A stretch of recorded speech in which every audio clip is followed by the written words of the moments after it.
primetime news, a special welcome to our viewers on onespotmedia.com. A reminder as well that you can watch TVJ live by downloading our One Spot Media app in the Google Play Store or the App Store. That's the number 1 followed by the word Spot and Media.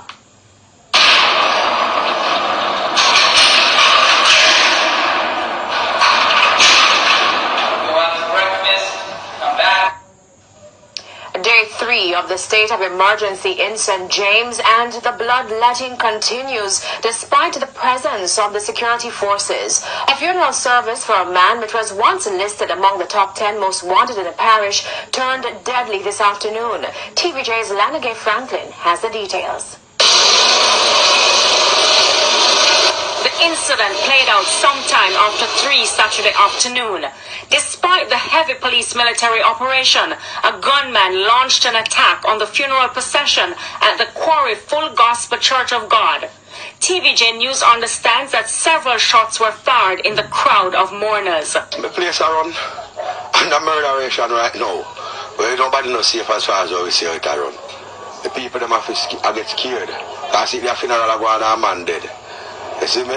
And to end the idea of the youth, them in the community, they get the pressure away as a citizen, yeah. So you feel about the police? Well, me love the program and me did say I go on still, because everything went good for a morning with the soldier and the police. Search everybody, everything went good. But boy, we don't know where that man come from in a place, boss. No man don't know who him, nobody, and no man for a yard, we don't know him. I don't see man dead there. And somebody who me know, dead.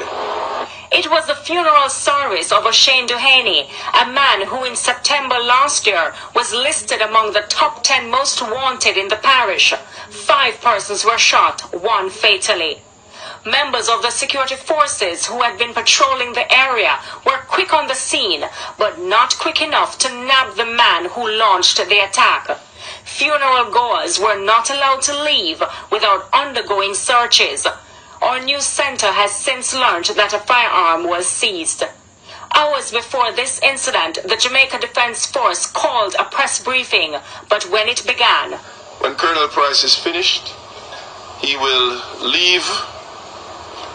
He will be heading back to Kingston, and there will be no questions for the Colonel. There will be no opportunity for any follow-up questions. Colonel Price then read from a statement that was already issued to the media and reiterated some of the fines and arrests made since the declaration of the state of emergency in St. James on Thursday, to include 1 high-powered weapon and 6 rounds of ammunition in flanker, and 15 persons arrested in connection with the illegal petrol bust in Freeport on Friday. In the same flankers community, we arrested 8 persons. 8 members of the dangerous Sparta gang. All 8 are wanted for either murder or in connection to shooting crimes. After urging citizens to support and cooperate with the security forces, he then made his exit. Lanagay Franklin, TVJ News. Now, Britain has become the second country to issue an advisory for its citizens in Jamaica regarding the state of emergency imposed in St. James. The warning posted on the BBC's website this morning advised British tourists to stay inside their resorts in Montego Bay as the major military operation takes place. A spokesman for the British Foreign Office also warned citizens to follow local advice, including restrictions in selected areas, and exercise special care if traveling at night. They were also advised to limit travel beyond their respective security perimeters. About 200,000 British tourists visit Jamaica every year. And as the state of emergency continues in St. James, other communities on the outskirts of the parish are also experiencing military activities. In Niagara, St. Elizabeth, which lies on the border of St. James, our news team saw police and soldiers patrolling the area and conducting spot checks this morning. Some residents have given the initiative a thumbs up. You never catch them, then I go, them boy run past through here. So when them are not sure, they find something with them I look for. It's service what I was saying. You see what I was wanted here, we have sense, good for everybody. And all I say good for me, or good for somebody else who can't say, the Marango. It's on Marango, I'm going to say, right, I know. It works for them. Today, then shared his view on how the business community have been reacting to the state of emergency in St. James. The money they might take out, they not take out these people in the area. Because me hear them talk about, up to this man, me hear them talk about some of them, they don't know more money and whatever. What about it? What about money to your life? And your life, if you talk about, satisfied with what you make, man.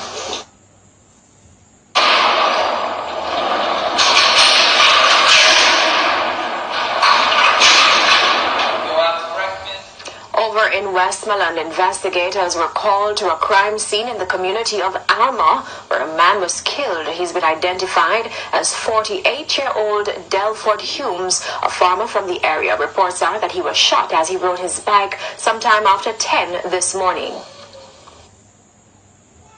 Look now. Tell me how your family feel when they hear about that. Right, lovely. Brother and sister, niece and nephew. Nervous. Shaky right now, if you know, say, crab man gone. Women don't know what you do. Good youth. We're not trouble people. Raise him two and them thing you got through. Suffer. When me say, night and day, the man left on the road. Just get a car to them till you stop. They say, me don't know for what. But the whole family sad and mad. Brother and sister. When me say, friend to otherwise, the whole world. And even as authorities are busy trying to curtail murders in the West, murders are spiraling in the East, this time in the usually peaceful parish of St. Thomas. The bodies of 3 members of the family were found in a house at Georgia in Trinityville this morning. TVJ's Giovanni Dennis has more. Police, yellow tape, scores of curious onlookers, and a crime scene. A painfully common occurrance. What's not so common, the parish and the manner in which this killing was done. 45-year-old farmer David Anderson, his common-law wife, 45-year-old Maureen Smith, and their daughter, 5-year-old Odette Anderson, were found dead Saturday morning with their throats slashed in this one-bedroom dwelling where they lived. TVJ News understands that the bodies were discovered by Miss Smith's son about 9 a.m. It's reported that he became suspicious after several calls to her phone went unanswered. He had not seen or heard from her since Thursday. Police say an investigation is now underway but did not provide any further information. Just last week, the bodies of an elderly couple were discovered at their home in Retreat in the parish. Today's triple murder brings to 6 the number of persons killed in St. Thomas since the start of the year. 19 persons were killed in the parish in 2017. Giovanni Dennis, TVJ News. In other news, as heavy rains continue to batter parishes like St. Anne, an environmental issue is emerging. Garbage on some of the parish's pristine beaches.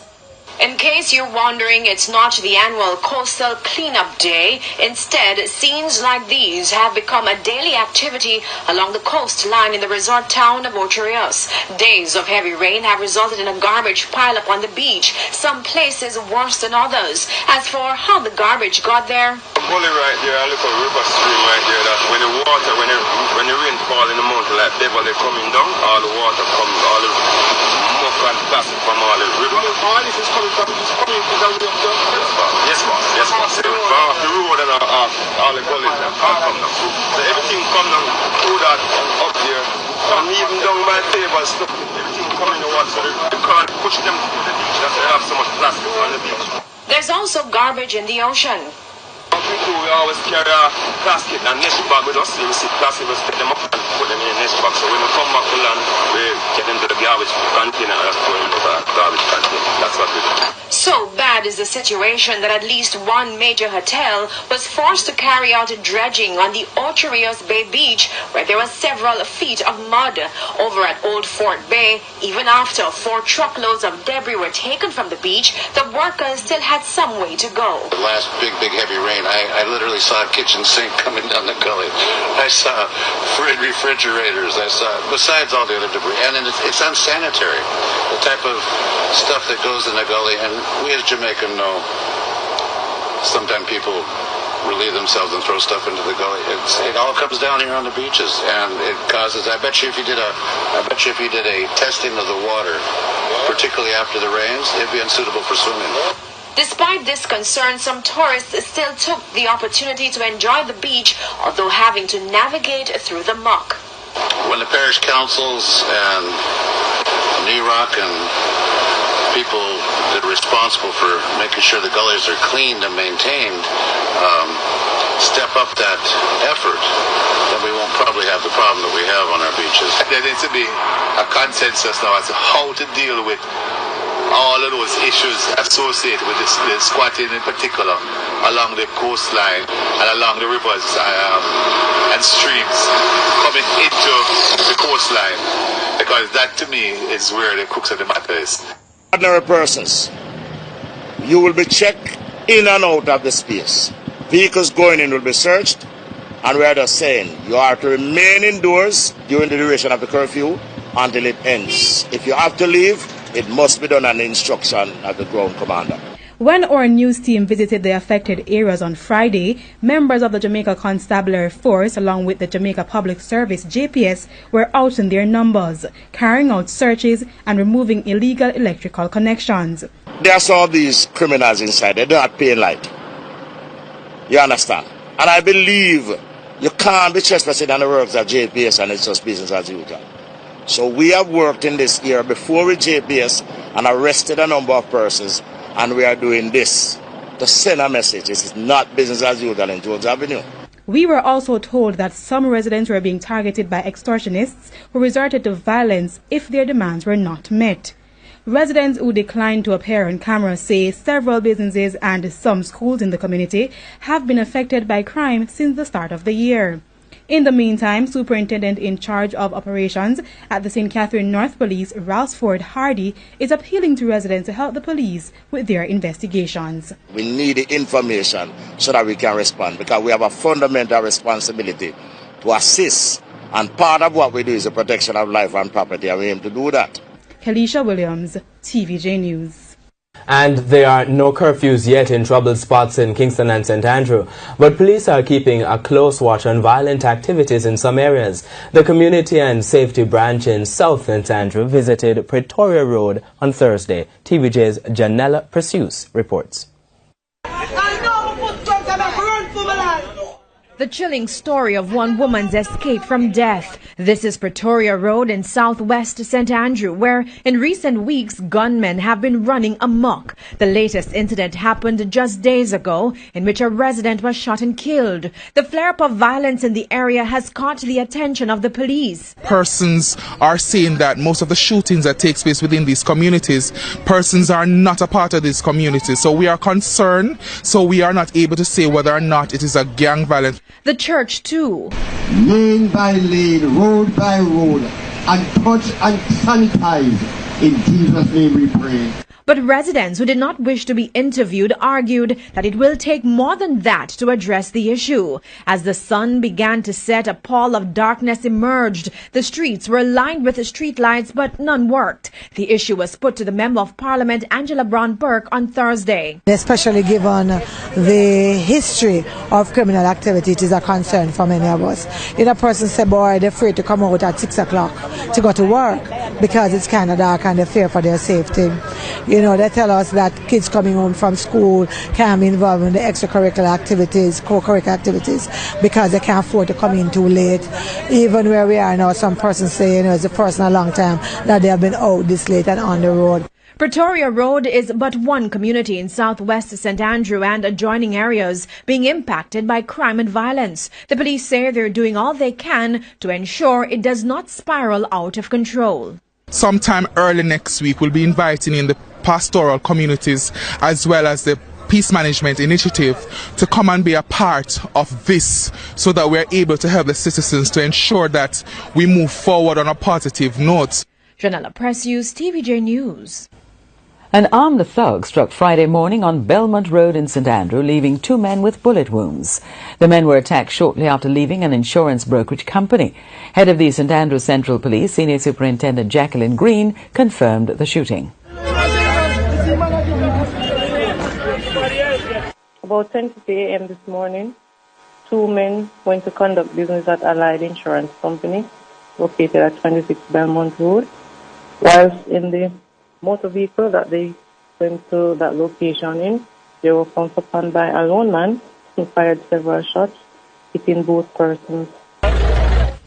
SSP Green is appealing to persons who witness the incident to come forward and assist the police.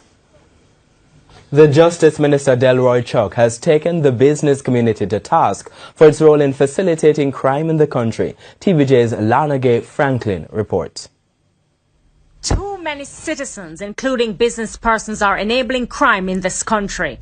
Words of Justice Minister Delroy Chuck as he openly declared that crime is not a government problem, nor a Prime Minister, police or national security minister's problem, but a problem that the entire society must see as its responsibility. So the criminals have put decent, law-abiding citizens on the run. Decent, law-abiding citizens are in retreat. It must stop. We, the decent, law-abiding citizens of this country, must put the gunmen and the criminals in retreat.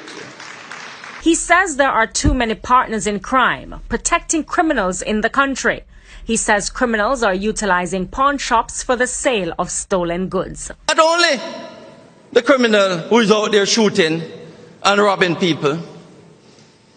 There are far too many shady business people, politicians, pastors, wives, sisters, girlfriends who are protecting the criminals in this country. Addressing 77 newly installed justices of the peace in St. James on Wednesday, the tough-talking Justice Minister says the Western City is under intensified siege and the country is suffering from a tsunami of disorder. A tsunami of indiscipline, a tsunami of chaos right across Jamaica. And I say, Justice of the Peace, if we don't take control, it won't be long before it is a tsunami of criminality. The Justice Minister says he will be asking Cabinet for additional resources so that the justice sector can send a signal to criminals that crime does not pay. Sentencing will now have to send the right signal. And the sentencing can be a pat on the hand. The sentencing must send to the criminals the emphatic repulsion that Jamaicans feel when crimes are committed. Lana Gay Franklin, TVJ News. The Independent Commission of Investigations, INDECOM, has blasted the Jamaica Constabulary Force for using the organization as a scapegoat. Director of Complaints at INDECOM, Dave Lewin, says the notion that INDECOM is creating a less effective police force can easily be disproved by statistics. TVJ Shamela Mitchell reports. More than 100 members of the Jamaica Constabulary Force, JCF, have been charged since the Independent Commission of Investigations, INDECOM, became fully operational in 2011. The independent body was set up to investigate actions by members of the security forces and other agents of the state that result in death or injury to persons or the abuse of the rights of persons and for connected matters. However, there have been claims that INDECOM has reduced police effectiveness, causing an increase in crime. But Director of Complaints at INDECOM, Dave Lewin, says the statistics are there to prove otherwise. They were averaging 1,554 murders a year, and after INDECOM from 2011 to now, the average is 1,226 murders per year. 300 on average murders. And if I give you the raw figures, from 2004 to 2010, you have 1,400 and odd, 1,600 and odd, 1,300 and odd, 1,500 and odd, 1,600 and odd, 600 and odd, 1,400 and odd. 2011 to 2017, 1,124, 1,097, 1,200, 1,005, 1,192. So you see, it's far less. INDECOM says the Jamaica Constabulary Force often use the organization as a scapegoat, and it needs to stop. No scapegoating. We are not causing. The police need to get up. And that question that you asked needs to be directed at the police too. They need to get up.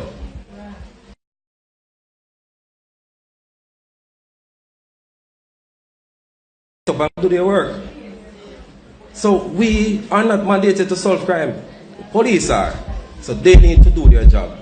and stop the scapegoat and stop the blaming. With over 1,000 people murdered in 2017, Mr. Lewin says more focus needs to be placed on finding a root solution to the growing crime problem that is affecting the country. No police officer who is acting within the law should be afraid of Indicom or feel demoralized because of the work of Indicom. No police officer who is using force proportionate, because guess what? Police will use force. They must use force in order to have law and order. And as long as they are using that force proportionately when carrying out their duties, then there needs not be any fear of an Indicom investigation. Mr. Lewin was speaking at a town hall meeting in Clarendon recently. The RGR Glena Sports Foundation has joined forces with the Digicel Foundation to provide financial support to the Walkers' Place of Safety. The institution was gutted by a deadly fire which broke out late Monday night and continued into early Tuesday morning. The fire claimed the lives of 2 wards of state. Speaking at Friday night's RGR Glena Sportsman and Sportswoman of the Year Award, Chief Executive Officer of the group, Gary Allen, made the pledge of over $1 million. Pledged $1.5 million to help these victims restore some part of their life.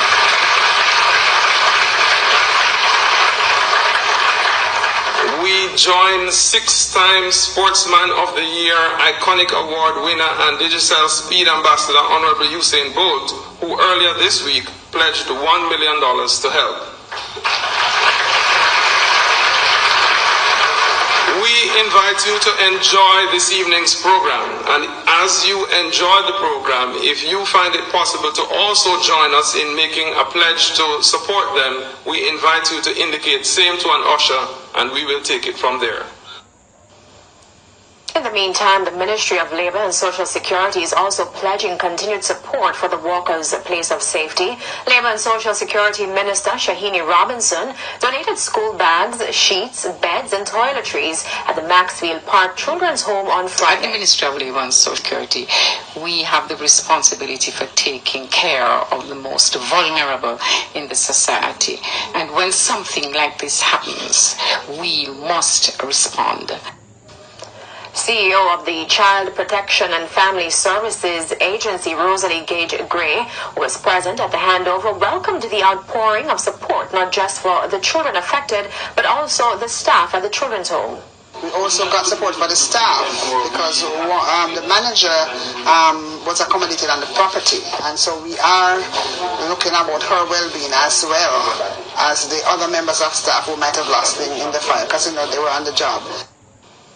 Plans to restore the railway service from Montego Bay St. James to the Appleton Estate in Shiloh, St. Elizabeth are back on track. That's according to Tourism Minister Edmund Bartlett, who was speaking at the opening of the recently upgraded facility on Thursday. He says discussions with investors in Spain to sustain the railway are bearing fruit. $1 million is on the table now to start the first leg of the program, which will take us to Catadupa, and the second leg into Appleton thereafter. Chairman of J-Rail Nephew, Clement Lawrence, said the return of the service will boost the facility's potential of accommodating 200,000 visitors annually. The facility was upgraded at a cost of $7.2 million and now includes extended touring, modern tasting rooms, and a restaurant. What I'm excited about is Appleton's new state-of-the-art restaurant, because Jamaica is venturing into the gastronomy tourism in a big way. In recent years, gastronomy tourism has grown considerably and has become one of the most dynamic and creative segments of tourism globally.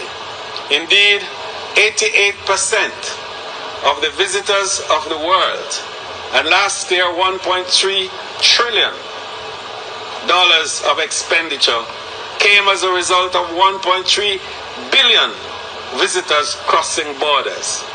88% of them had food, gastronomy, as their most dynamic experience. We take a break now. When we return, we'll have international developments. Please stay with us.